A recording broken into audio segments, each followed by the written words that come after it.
అందరికీ నమస్కారం. నేను మీ వెంకటేష్. ఈ రోజు మనం తెలుసుకోబోతున్నాం నవరాత్రి మూడో రోజు సందర్భంగా అన్నపూర్ణేశ్వరి దేవి లేదా శాకంబరీ దేవి చరిత్ర, అమ్మవారి అవతార విశేషాలు, పూజా మహిమ.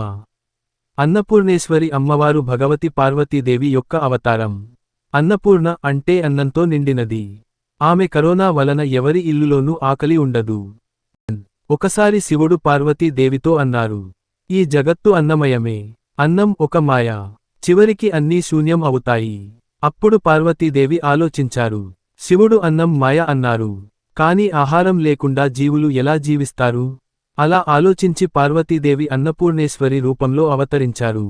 ఆమె కాశీలో బంగారు పాత్రలో అన్నపూర్ణ భోజనం సిద్ధం చేసి, ఆకలితో ఉన్న ప్రపంచానికి అన్నం అందించారు. ఆకలితో ఉన్న శివుడే ముందుగా అమ్మవారి వద్దకు వచ్చి భిక్ష అడిగాడు. అమ్మవారు ప్రేమతో ఆయన చేతిలో అన్నం వేశారు. ఇలా అమ్మవారు ప్రపంచానికి అన్నదానం గొప్పతనంని తెలియజేశారు.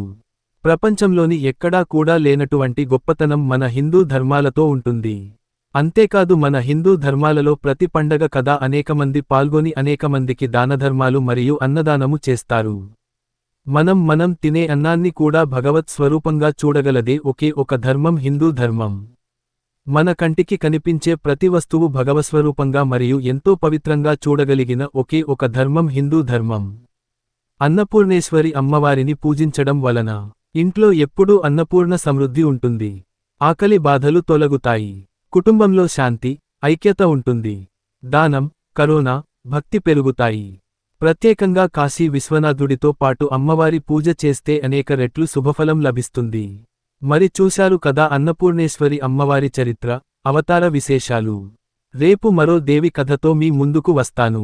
అప్పటివరకు నా ఛానల్ను సబ్స్క్రైబ్ చేయండి, లైక్ చేయండి, షేర్ చేయండి. మీతో పాటు మీ స్నేహితులు కూడా అమ్మవారి కృపకు పాత్రులు కావాలి.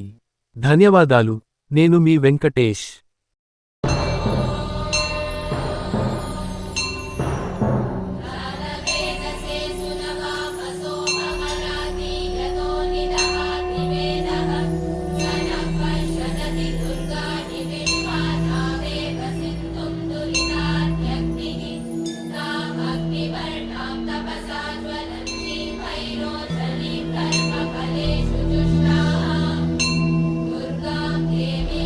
శరణం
శక్తి పరాశక్తి